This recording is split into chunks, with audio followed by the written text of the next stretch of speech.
A millionaire forced his son to marry a garbage collector to teach him a lesson. On the wedding day, the millionaire was shocked by what the garbage collector asked him for in return. The roar of a powerful engine echoed through the busy streets of downtown. Benjamin, who was only 30 years old, was the rightful heir to the city's largest real estate venture, a company founded by his father, Christopher. Benjamin drove his red sports car as if he owned the world. His brown eyes, hidden behind expensive sunglasses, barely bothered to glance at the pedestrians who scrambled out of the way, frightened. His impeccable Italian suit and gold watch screamed wealth and arrogance. As he sped up, ignoring the traffic lights, an arrogant thought crossed his mind. These poor people should thank me for bringing a bit of class to this run-down neighborhood. I don't understand why my father insists on keeping business here. We should tear everything down and build something worthwhile, he thought. Evelyn, a young woman of 25 years with hands calloused from hard work, was pushing her recycling cart along the narrow sidewalk. Her eyes, determined yet tired, scanned the ground for recyclable materials. Her simple, torn and worn-out clothes were a sharp contrast to the luxury displayed by Benjamin. Focused on her task and worried about her sick grandmother's health, Evelyn did not notice the speeding sports car approaching. She stepped into the street just as Benjamin turned the corner, distracted by his latest generation phone. If I don't make enough money this week, how will I buy Grandma's medicine? I can't let her suffer. She's all I have left in this world, Evelyn thought anxiously. She was trying to do everything she could to care for her sick grandmother, but the lack of financial resources seemed increasingly difficult to manage. The sharp screech of tires on asphalt made Evelyn jump back, her heart racing in her chest. The recycling cart tipped over, scattering cans and papers across the street. Benjamin slammed on the brakes, stopping inches away from hitting Evelyn. For a moment, time seemed to freeze. Evelyn's wide, fearful eyes met Benjamin's, which were filled with rage. The silence was broken by Benjamin's deafening shout, "You idiot! Look at what you've done! You almost scratched my car with that trash you're carrying. Do you have any idea how much this vehicle costs? More than you could ever dream of earning in your miserable life." Christopher, Benjamin's father, had decided to walk home and unexpectedly witnessed his son arguing with the garbage collector from a distance. He had just left a business meeting in a nearby building when he heard the sudden screeching of brakes. His face, lined with worry, paled as he recognized his son's car. With hurried steps he approached, his heart heavy with a mix of shame and disappointment. My God, what did I do wrong? How can my own son be so cruel? This is not the upbringing his mother and I gave him. I need to do something before it is too late, Christopher thought bitterly as he rushed to reach his son and stop him from doing something even worse. Blinded by rage, Benjamin got out of the car, slamming the door hard. His face was red and a vein throbbed on his forehead as he advanced menacingly toward Evelyn. The young woman, still trembling, tried to gather her scattered belongings but stopped when she saw the fury in Benjamin's eyes. "You almost dirtied my car with those filthy clothes and that pile of trash you carry. I should sue you for emotional and material damages. People like you should be swept off the streets of this city. I will make sure to talk to the mayor and have these streets cleared of ragged, dirty people like you." Christopher, witnessing the scene with growing horror, felt his blood boil. He quickly moved forward, his imposing figure casting a shadow over Benjamin and Evelyn. His usually composed face was twisted in disgust and shame. With a swift movement, he grabbed Benjamin's arm, forcing him to turn and face him. Christopher's eyes, normally kind, now burned with an intensity that made Benjamin involuntarily step back. "That is enough, Benjamin. How dare you speak to another human being like that? Have you completely lost your mind?" Christopher's voice thundered, echoing down the street and drawing the attention of passers-by. Benjamin, momentarily stunned by his father's sudden appearance, quickly regained his arrogant posture. He pulled away from Christopher's grip, adjusting his expensive suit as if it had been contaminated. His eyes flashed with anger and defiance. "Father, you do not understand. This person almost destroyed my car. She has no right to be here getting in the way of decent people like us. Why are you defending someone like her?" he responded. Christopher felt a wave of nausea as he heard his son's words. He looked at Evelyn, who stood there, shocked and trembling, still surrounded by the scattered remnants of her dignity. Turning back to Benjamin, Christopher could barely believe the words coming from his son. "Decent people? You think your behavior is that of a decent person? Look at yourself, Benjamin. Really look at what you have become. A man who despises others based on their social status is not a real man, he argued. Feeling cornered, Benjamin resorted to the only defense he knew: attack. He gestured violently in Evelyn's direction, his face twisted into a mask of contempt. "How do you want me to respect this? Someone who lives off the garbage of others? Father, we built an empire. We cannot mix with this kind of people. They are the reason our neighborhoods are falling apart. If it were up to me, they would all be removed from the city." Christopher closed his eyes for a moment, as if Benjamin's words were physical blows. When he opened them again, there was a steely determination in his gaze. He stepped closer to Benjamin, determined to show his son that he was wrong. "Listen carefully, Benjamin, because I will only say this once. Your attitude disgusts me. You have become exactly the kind of person your mother and I have always despised. Arrogant, cruel, and completely blind to the value of human life." "This woman is a human being," Christopher responded, his voice low but loaded with authority. Then he turned to Evelyn. "What is your name, my dear?" he asked gently. Evelyn, still in shock, replied, "My name is Evelyn Allen, sir," she said, her voice trembling.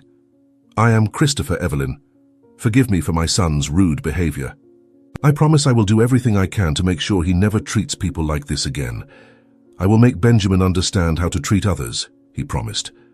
Benjamin tried to interrupt, but Christopher raised his hand, silencing him. "No, you will listen to me now. I made a mistake in your upbringing, and it is time to correct it. From now on, you have a choice to make." The air around them seemed charged with tension. Evelyn, momentarily forgotten, watched the scene with a mix of fear and fascination. Christopher continued, his voice gaining strength. "You will marry this young woman, Evelyn, and you will learn what humility and compassion are. You will live as she lives, work as she works, and maybe, just maybe, you will learn the true value of people." "Or—" Benjamin, incredulous, interrupted. "Or what, father? You cannot be serious." Christopher looked at him with unwavering firmness. "Or you will be disinherited completely. No access to a single penny of the family fortune, no car, no apartment, nothing. The choice is yours." A heavy silence fell over them. Benjamin looked from his father to Evelyn, his face a mixture of shock, anger, and for the first time fear. Then slowly, a disdainful smile began to form on Benjamin's lips. He laughed, a cold, humorless sound that made Evelyn shudder. "You really think you can blackmail me like this, father? Marry this?" He pointed at Evelyn with disdain. "I would rather live on the street than lower myself to this level. You cannot be serious. It must be a bluff." Christopher held his steady gaze, his determination evident in every line of his face. "It is not a bluff, Benjamin. It is a promise. You have 24 hours to decide. Marriage or disinheritance. There is no middle ground." Benjamin, still laughing, but with a hint of hysteria in his voice, turned his back on his father. "This is ridiculous. I am going home. When you come to your senses, call me." He walked toward his car, stopping only to cast one last look of disdain at Evelyn. "And you, beggar, consider yourself lucky I am not suing you. Count yourself fortunate." With that, he got into his car and drove away, leaving behind an exhausted Christopher and a stunned Evelyn. The sound of the sports car engine faded into the distance, but the tension in the air remained heavy and palpable, like the calm before a storm. Minutes later, Christopher entered his office, determination evident in every firm step.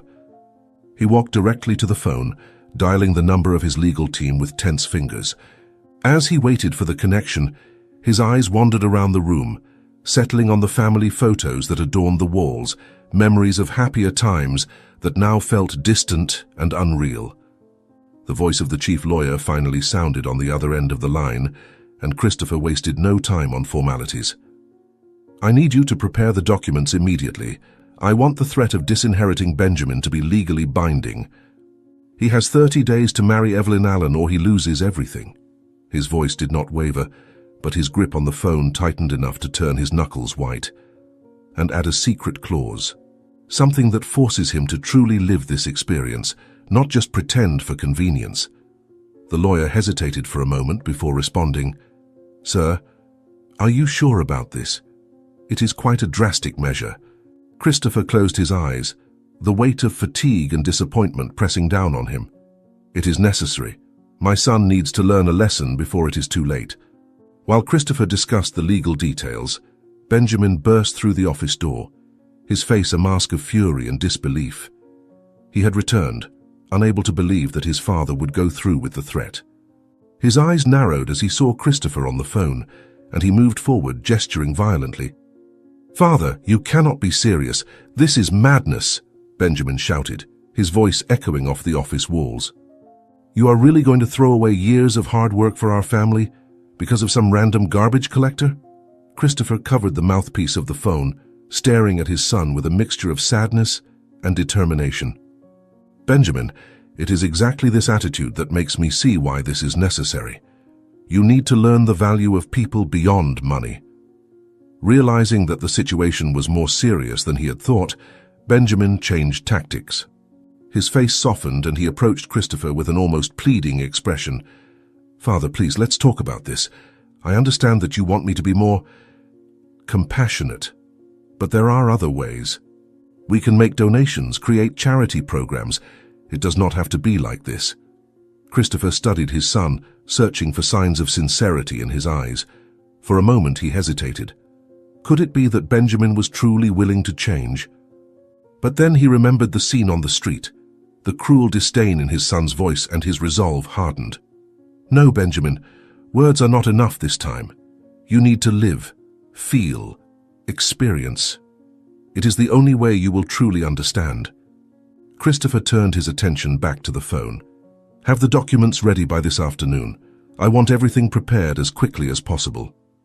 Benjamin, seeing his last resort fail, exploded in a fresh wave of rage. He grabbed a statue from Christopher's desk and hurled it against the wall, the sound of the impact echoing through the room. "You will regret this. I am your only son, your heir. You cannot treat me like this." The sudden violence made Christopher rise abruptly, the phone falling from his hand. He stared at Benjamin, the disappointment clear in his eyes. "It is exactly because you are my son that I am doing this. I cannot let you become the monster I see in front of me." The words hit Benjamin like a physical blow. He stepped back, momentarily speechless. Christopher felt a sharp pain in his chest, the tension of the moment finally taking its toll. He raised his hand to his heart, his breathing becoming labored. "Father?" Benjamin's voice changed, the fear replacing the anger as he saw Christopher stagger. "Father, what is wrong?" Christopher tried to respond, but the words would not come. His vision darkened at the edges, and he felt his legs give out. The last sound he heard before losing consciousness was Benjamin's panicked shout for help. After that, everything happened too quickly. Christopher was rushed to the hospital in an ambulance. The hours dragged on like an eternity in the sterile hospital corridor. Benjamin, still dressed in his now wrinkled suit, paced back and forth, his earlier arrogance completely replaced by a genuine and palpable concern. The smell of antiseptic and the constant sound of heart monitors in the background only heightened his anxiety. Doctors and nurses hurried past, casting sympathetic looks at the clearly distressed young man. Benjamin tried several times to get information about his father's condition, but he was met only with vague answers and promises that the attending doctor would speak with him soon. Finally, after what felt like an eternity, the doctor, a middle-aged man with tired yet compassionate eyes, approached Benjamin. His grave expression made the young man's heart race. "Mr. Benjamin," the doctor began, his voice calm but serious, "your father's condition is critical. He suffered a severe heart attack, and we are doing everything we can, but the next 48 hours will be crucial." Benjamin felt his legs weaken, and he had to lean against the wall. "But he is going to be okay, right? I mean, he is Christopher, he is strong, he always," he said, leaving the question hanging in the air. The doctor placed a comforting hand on Benjamin's shoulder. "We are doing our best, but I must be honest. The situation is uncertain. Your father is in the intensive care unit, and we will need to monitor him closely. I suggest you prepare yourself for all possible outcomes." The doctor's words hit Benjamin like a punch to the stomach. For the first time in his life, he felt completely powerless. All of his money, all of his influence, none of it mattered now. He simply nodded silently, unable to form any words. In that moment of vulnerability, the family lawyer, Mr. Cooper, appeared in the hospital corridor. The doctor left the patient's son to speak privately with the lawyer, parting with the promise that he would do everything he could for his father. Minutes later, the lawyer, Mr. Cooper, turned to Benjamin with a concerned expression. "Mr. Benjamin, your father is stable but still unconscious. However, there is something you need to know." The lawyer opened his briefcase, revealing a legal document. "Before the incident, your father demanded that I change his will immediately. The conditions he mentioned are legally binding." Benjamin felt the blood drain from his face. "What? This cannot be legal. He cannot force me to marry." Mr. Cooper adjusted his glasses, his voice firm. "I'm afraid he can. You have 30 days to marry Miss Evelyn, or you will lose all rights to your inheritance. This includes your position in the company, your bank accounts, properties, everything." Benjamin sank into the chair, his mind spinning with the implications. "This is a nightmare. There has to be a way around this." The lawyer hesitated, then continued. "There is not. If you do not marry her, you will lose the right to your inheritance and will no longer be able to manage the family businesses. I'm sure your father will recover, but I suggest you do what he asks, as you will not even be able to hold your position if you do not comply with what is in the will," the lawyer responded, making it clear there was no room for negotiation. The next day, still worried about his father, Benjamin drove his luxury car through the narrow, poorly maintained streets of the poor neighborhood, his face twisted in an expression of disgust and discomfort. As he carefully maneuvered to avoid potholes in the street, he could not imagine marrying a garbage collector. "How does my father expect me to live in this filthy place? This is too cruel, even for a moral lesson," he thought bitterly. He had been given Evelyn's address, but she was not at her house. After several minutes of fruitless searching, Benjamin finally spotted a small makeshift playground. There, in the middle of a group of ragged children, was Evelyn. He parked the car and reluctantly got out, adjusting his expensive suit as if it were armor against the poverty around him. He cautiously approached, watching Evelyn interact with the children. She was smiling and helping a little girl tie her shoelaces. The scene caught him off guard. Evelyn's kindness and compassion were evident, sharply contrasting with the image he had built of her. Benjamin found himself momentarily speechless, his usual arrogance shaken by the genuine display of kindness. He shook his head, trying to push these unwanted thoughts away. "Do not be fooled, Benjamin. She is probably doing this just to look good. People like her always have an angle." Gathering his courage and reassembling his expression of disdain, Benjamin finally approached the group. The children, noticing his presence, instantly went quiet, their wide eyes fixed on him with a mix of curiosity and fear. Evelyn, sensing the change in the atmosphere, turned around, and her face paled as she recognized Benjamin. He cleared his throat, uncomfortable under their stares, and addressed Evelyn in a forcibly controlled voice. "Miss Evelyn, I need to speak with you. In private." Evelyn hesitated, her eyes narrowing with a mixture of distrust and anger. She stood up slowly, placing herself protectively in front of the children. "I have nothing to say to you, sir. Please leave. Your presence is scaring the children," she responded firmly. The tension in the air was palpable, and Benjamin could feel the hostile gazes of the locals who were beginning to gather around them. He took a step forward, lowering his voice in an attempt to seem less threatening. "Look, I know we got off on the wrong foot, but some things have happened and, well, we need to talk. It is important." As he spoke, Benjamin noticed that more and more people were approaching, forming a circle around them. Hard, distrustful faces stared at him, some whispering to each other, others with clenched fists. A tall, muscular man stepped forward, his voice filled with menace. "Hey, are you not that rich guy who humiliated Evelyn the other day? What do you think you're doing here? Are you looking for trouble?" the man asked, with a thinly veiled threat. Benjamin felt a chill of fear run down his spine. He was surrounded, and for the first time in his life, his money and status could not protect him. He looked at Evelyn, a silent plea in his eyes. The circle of hostile people was closing in, and Benjamin could clearly hear the murmurs of anger and the veiled threats. His heart raced, and he realized he was completely out of his element. With a trembling voice, he made one last attempt. Please, Evelyn. I just need 5 minutes of your time. After that I will leave, I promise. Evelyn watched the scene unfold, her face a mask of conflicting emotions. On one hand, the anger and hurt from Benjamin's earlier treatment still burned in her chest.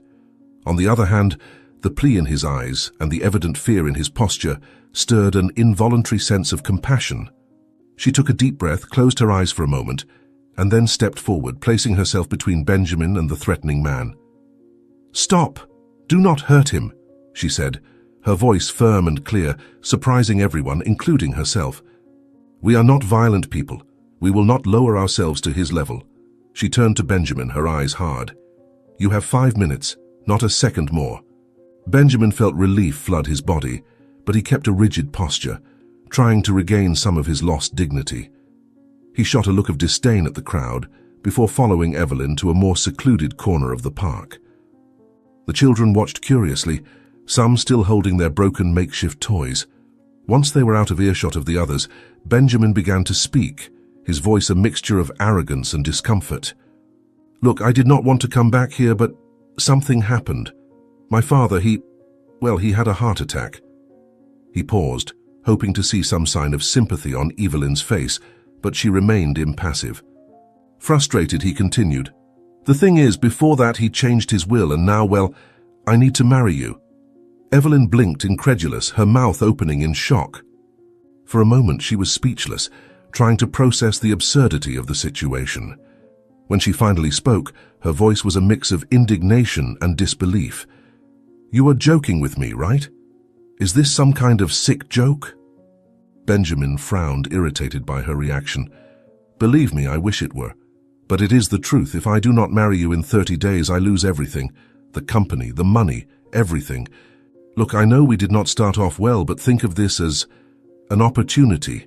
You would never have to worry about money again," he said, trying to keep his frustration in check.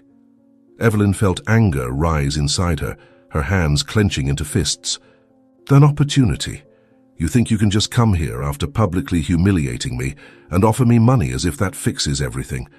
I'm not for sale, sir. My dignity is worth more than all of your money." She stepped toward him, her eyes blazing. Benjamin stepped back, surprised by the intensity of Evelyn's response. He was not used to being rejected, especially not by someone he considered beneath him socially. His face twisted in a mixture of anger and confusion.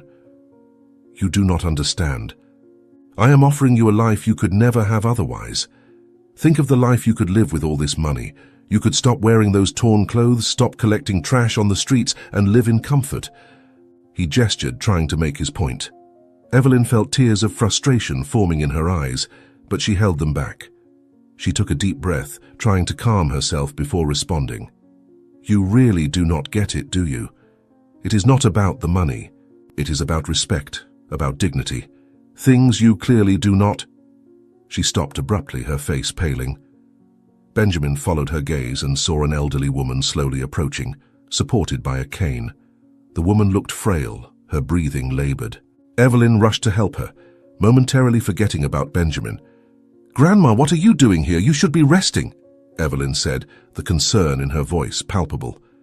The elderly woman smiled weakly at Evelyn, then looked curiously at Benjamin. "Who is this young man, dear? Is he bothering you?" the elderly woman asked, her voice weak but with a protective note in it. Evelyn shook her head, casting a warning glance at Benjamin. "No, Grandma, he was just leaving." She turned to Benjamin, her voice low and urgent. "You need to leave, now." Benjamin, however, did not move.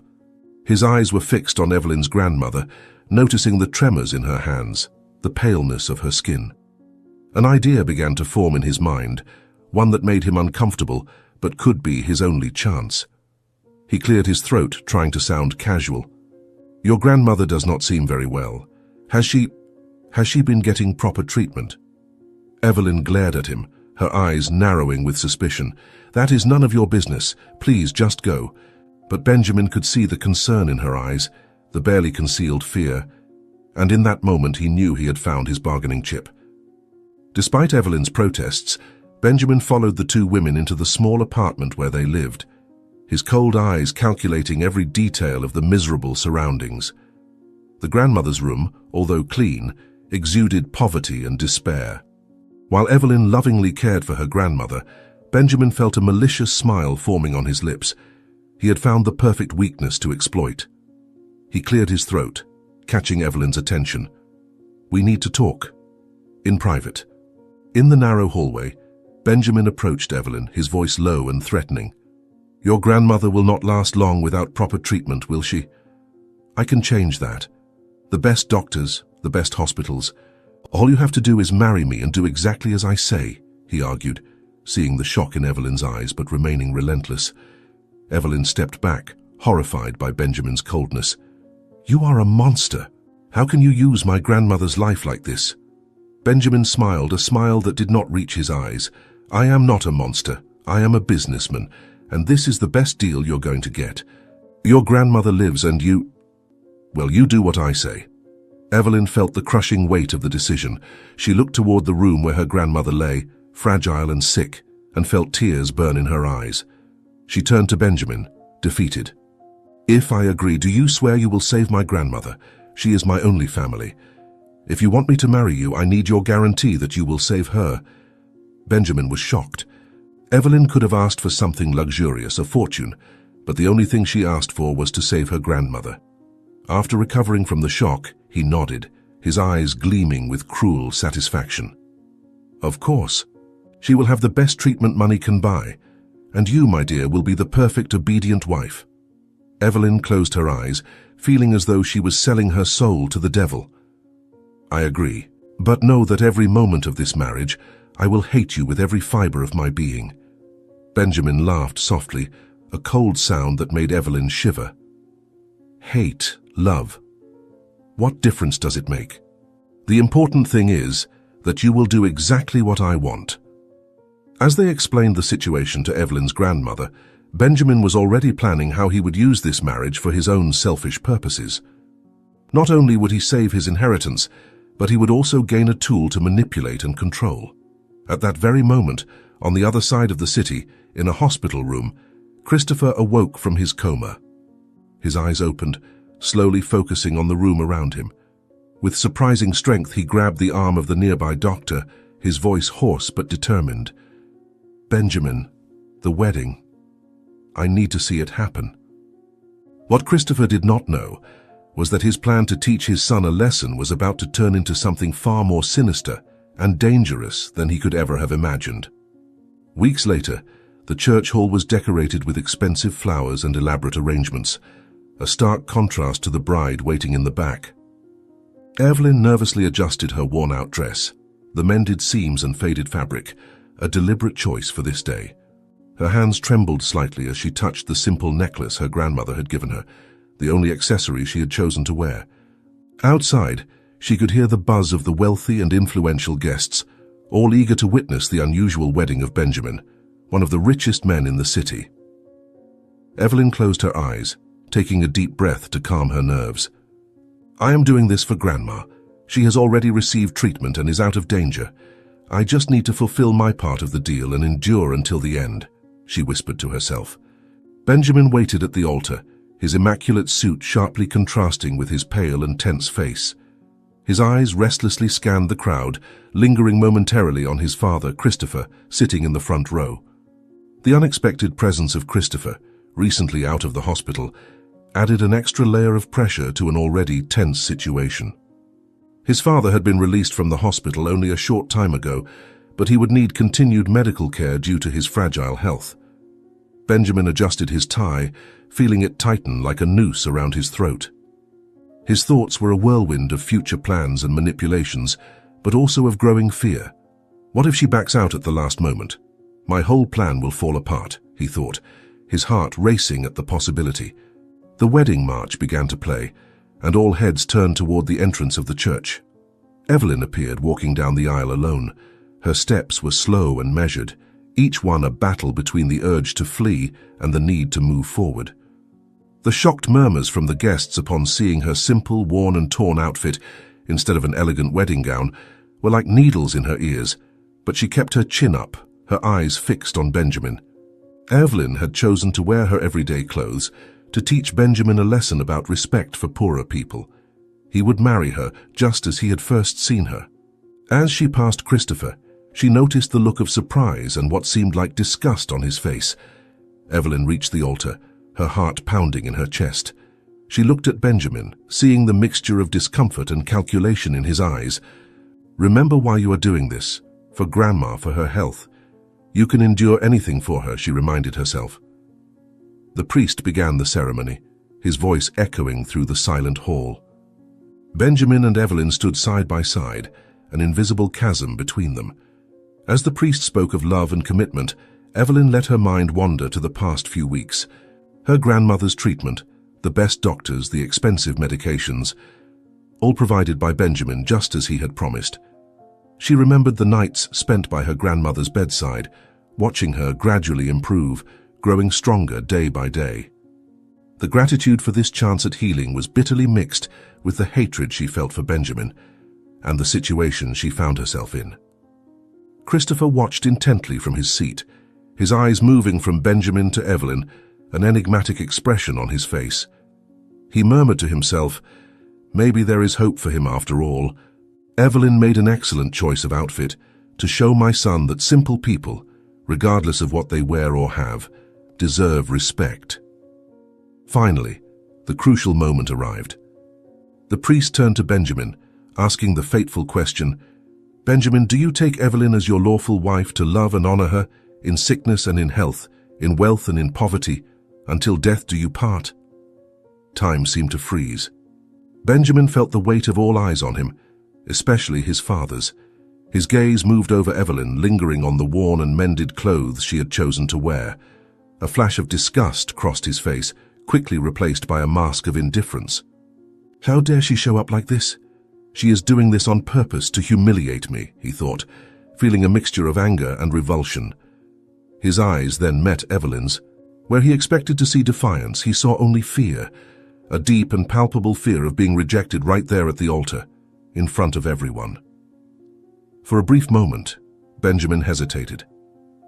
The vulnerability in her eyes caught him off guard, making him question his own intentions. But then he remembered his plan, the inheritance, everything that was at stake. Sadness and disappointment flooded Evelyn's face as she waited for his answer. This was no fairy tale and there would be no happy ending, but it was a choice they had both made, for very different reasons. In a firm voice, devoid of any genuine emotion, Benjamin finally answered, "I do."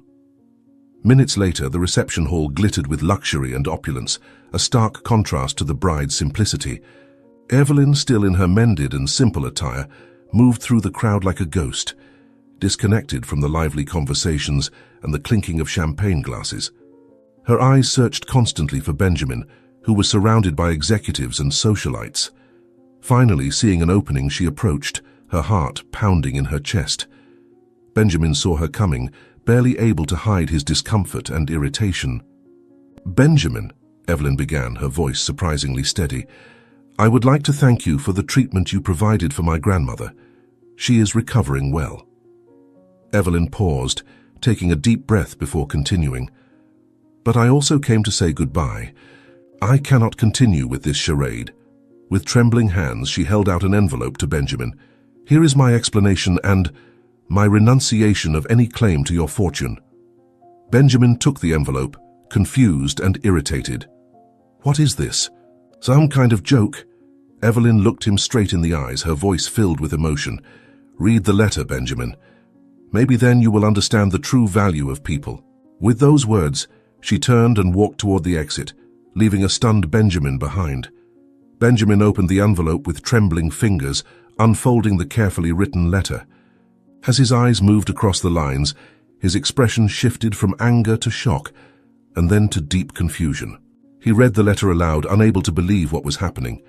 "Dear Benjamin, first, I want to express my sincere gratitude for my grandmother's treatment. Your generosity, even if forced, saved her life, and for that I will be eternally grateful. However, I cannot continue with this arranged marriage. From the moment we met, you made your disdain for me, for poor people, and for my situation clear. You only see the outside, the worn clothes and the lack of material possessions. What you fail to see is that a person's true wealth lies in their character, not in their bank account. I grew up with little, but I was rich in love and values. My grandmother taught me the importance of honesty, hard work, and compassion. These are the true treasures I carry with me, and no amount of money can buy them. You wanted to marry me to keep your inheritance, but in the process, you revealed a poverty of spirit that no fortune can hide. The cruelty with which you treat those you consider beneath you is a reflection of your own insecurity and lack of character. Therefore, I am withdrawing from this agreement. I neither want nor need your fortune. I prefer my simple, honest life over living a lie and luxury by your side. I hope this experience opens your eyes to the true value of people, regardless of their social class. True nobility does not lie in a name or a bank account, but in actions and character. Maybe one day you will learn that respect and compassion are worth more than any amount of money. Until then, I wish you peace and hope you learn to see beyond appearances. Sincerely, Evelyn. As Benjamin read, his face went through a range of emotions: anger, confusion, and finally, a flicker of something that seemed like shame. He looked around, suddenly aware of the curious stares from the guests. Christopher approached, noticing the distress on his son's face. "What happened, Benjamin? What is this letter you are holding? Where is Evelyn?" Christopher asked, concerned. Benjamin stared at his father, his voice trembling slightly. She left. She gave up everything. She said she prefers her simple life over living with me." In that moment, for the first time in his life, Benjamin felt the weight of his actions and attitudes. Evelyn's letter had touched something deep within him, something he had not known existed. He abruptly turned, leaving his father confused, and ran toward the exit of the hall. His thoughts were a whirlwind. What have I done? Who have I become? With that, Benjamin began running through the city streets, his expensive suit now wrinkled and dirty, the fine leather shoes hurting his feet, which were unaccustomed to long walks. Night was falling, bringing with it a cold breeze that made him shiver. He passed through dark alleys and poorly lit streets, areas of the city he had never even thought to visit before. His eyes scanned every corner, desperately searching for Evelyn, his wife. The reality of life on the streets hit him like a punch to the stomach. The smell of garbage, the distant sound of sirens, the wary looks from people passing by. How can someone live like this? How could she give up the money I have to live this way, and to think I treated Evelyn as if she were less than me? He thought, feeling a mixture of fear and shame. After hours of fruitless searching, Benjamin finally spotted a familiar figure rummaging through a trash bin on the corner of a narrow street. His heart leaped as he recognized Evelyn, still wearing the same worn-out clothes from the wedding. He cautiously approached, watching her sift through the garbage with a skill that surprised him. Evelyn found a half-eaten sandwich, and for a moment, Benjamin thought she might eat it immediately. To his astonishment, she turned and offered the sandwich to a homeless man sitting on the nearby sidewalk. The man accepted it with a grateful smile, and Evelyn continued her search, ignoring the sounds of her own stomach growling. Benjamin felt a wave of admiration and shame wash over him. She is hungry, yet she still thinks of others first, he reflected, feeling smaller than ever. Summoning all his courage, Benjamin approached Evelyn. She saw him and froze, her eyes widening in surprise at the sight of him before narrowing with suspicion. Before she could say anything, Benjamin spoke, his voice trembling with emotion. "Evelyn, I am sorry. For everything. You were right about me, about who I am. But I want to change, I want to understand, I want to see the world through your eyes. I do not want to be this way anymore. Your letter made me realize how misguided my values were. Can I help you continue collecting trash? Teach me how to do this, how to live as you live," he said, his voice firm. Evelyn stared at him for a long moment, searching his eyes for any sign of insincerity. Finally she spoke, her voice a mix of exhaustion and skepticism. "Why should I believe you, Benjamin? You made it very clear what you think of people like me." Benjamin felt the weight of her words, but he did not back down. He took off his expensive jacket and tossed it into a nearby trash bin. Then he rolled up the sleeves of his shirt and crouched down beside Evelyn. "Because I am willing to learn, to change. You showed me who I am in that letter, and I do not want to be that person. So show me what your life is like, Evelyn. I want to understand, truly understand." With hesitation, Evelyn nodded and began to explain the process of sorting recyclable materials. Benjamin listened intently, his clumsy hands trying to mimic her precise movements. With each passing minute, a new understanding began to form in his mind. The work was hard, dirty, and often humiliating, with people passing by and casting looks of disdain. But Benjamin persisted, determined to prove his sincerity. After a few hours, his hands were dirty and scratched, his body aching. But a new light shone in his eyes. He turned to Evelyn, his voice filled with a newfound humility. "Evelyn, I know I do not deserve your forgiveness or your trust. But if you give me a chance, I would like to live a simple life by your side. Not for money or status, but to learn how to be a better person, like you. I want to make up for my mistakes and see the world as you see it. Would you take me back, not as a rich man, but as someone willing to learn and change?" Evelyn looked at Benjamin, her eyes reflecting a mix of emotions, surprise, skepticism, and a spark of hope. She observed his hands, now dirty and calloused, so different from the soft, well-cared-for hands she had known before. For a moment, she remained silent, weighing his words and actions. Finally, with a deep sigh, she spoke. "Benjamin, your words are nice, but words are easy. Living this life day after day is something entirely different. Do you really understand what you're asking for?" Benjamin nodded, his face showing a determination Evelyn had never seen before. "I know it won't be easy, Evelyn, but I am willing to face every challenge. I want to learn. I want to grow. I want to become the kind of person who deserves your respect." As they spoke, the night wore on, and Evelyn began to gather the recyclable materials they had collected. Benjamin, remembering the last time he had been at Evelyn's apartment, hesitantly asked, "Evelyn, I know I have no right to ask this, but may I go with you? I really want to understand how you live day by day." Evelyn considered for a moment, then reluctantly nodded. "All right, but do not expect any luxury. You have already seen how it is there." Together, they made the familiar journey to the old building where Evelyn lived.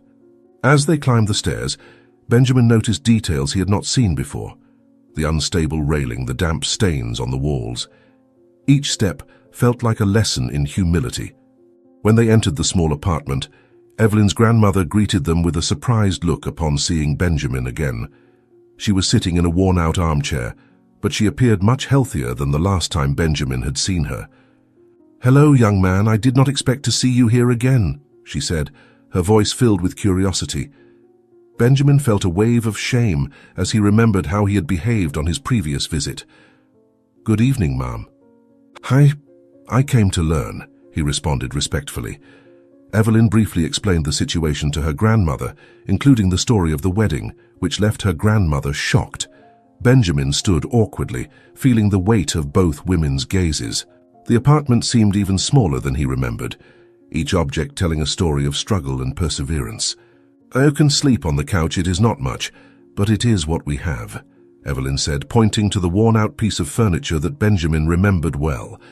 As Evelyn prepared the couch with clean but worn sheets, Benjamin offered to help with any household chores. He felt awkward and out of place, but was determined to show that he was genuinely willing to change. Later, lying on the narrow and uncomfortable couch, Benjamin reflected on how drastically his life had changed in such a short time. The silence of the apartment was broken only by the occasional sounds of the city outside and the creaking of the old building. It was a completely different world from his own, and yet there was a peace here that he had never experienced before. "Evelyn, I know I have said this before, but I want you to know that I mean it. I have a long way to go, but I will work hard every day to become a better person, to see the world the way you see it, to help others the way you do. No matter how long it takes, I will prove that I can change," he whispered into the darkness, believing that she could not hear him. However, in the next room, Evelyn heard Benjamin's words. She did not respond immediately, but something in her expression softened. That night, in the simple apartment that Benjamin had once despised, something began to change between them. It was not love, not yet, but it was the beginning of understanding, of mutual respect that could, with time and effort, grow into something deeper. In the months that followed, Benjamin fully embraced his new life alongside Evelyn. What had started as a lesson in humility turned into a journey of self-discovery and redemption. Benjamin learned to appreciate the small things in life, the taste of a simple meal shared, the satisfaction of a day's honest work, and the richness of genuine human connections. Evelyn, initially skeptical, saw the genuine change in Benjamin. She taught him how to manage money wisely, to find joy in simple things, and to connect with the community. Together they expanded the recycling project, creating jobs for people in need and promoting environmental awareness. Evelyn's grandmother, now recovered and full of life, became a maternal figure to Benjamin. Her life stories and wise advice helped him better understand the value of perseverance and compassion. She often joked that Benjamin was the grandson she never had, and he in turn found in her the familial affection he had always longed for. Christopher, seeing his son's transformation, also went through his own journey of self-discovery. Impressed by Benjamin's dedication to his new life, he decided to become more actively involved in his son's social projects. Father and son, once distant, now worked side by side to make a difference in the community. Benjamin used his business experience to turn the family's fortune into a force for good. He established a foundation dedicated to improving living conditions in poor neighborhoods, providing affordable housing, education, and employment opportunities. The foundation, once a symbol of corporate greed, became a model of social responsibility. 1 year after the fateful wedding day, Benjamin and Evelyn renewed their vows, this time by their own choice. The ceremony was simple, held at the community center they had helped build. Christopher, emotional, walked Evelyn down the aisle, while her grandmother watched with tears in her eyes. In the years that followed, Benjamin and Evelyn continued to live a modest life, but one rich in purpose and love. They had 2 children, raised to value people over material possessions. The children grew up knowing both the value of hard work and the importance of compassion and generosity. The neighborhood where they lived flourished thanks to the couple's continued efforts and the foundation. Parks were built, schools were renovated, and job training programs gave many new opportunities. Benjamin and Evelyn were well-known and loved figures in the community, always ready to listen, help, and inspire. Christopher moved closer to his son and daughter-in-law. He found peace and purpose by getting involved in community projects and being a present grandfather. Evelyn's grandmother, a constant source of wisdom and love, became the heart of the family. On their 10th wedding anniversary, Benjamin surprised Evelyn with a special gift, the deed to a new recycling and environmental education center named in honor of her grandmother. The center not only created jobs, but also became a model of sustainability for the entire city. Reflecting on his journey, Benjamin realized that true wealth was not in the material possessions he once valued so much, but in the lives he and Evelyn had touched, the changes they had promoted, and the love they had built together. He understood that the lesson his father had tried to teach him years ago was not about losing his fortune, but about gaining something much more valuable, a compassionate heart and a life with purpose. As the sun set over the city they loved so much, Benjamin and Evelyn sat on the porch of their modest home, holding hands, watching their children play in the yard. The foundation now meant something completely different. It was no longer a symbol of wealth and power, but a beacon of hope and positive change. And for Benjamin, this was the true happy ending he never knew he wanted, but one he would not trade for anything in the world. If you enjoyed this story, we invite you to like this video and subscribe to our channel. Your support motivates us to continue bringing you touching stories almost every day. Do not miss the next surprising narrative that is about to appear on your screen. We are immensely grateful to have you here with us. Now you can click on the links appearing on the screen right now. We have a special selection just for you, filled with valuable stories and guaranteed entertainment. See you there.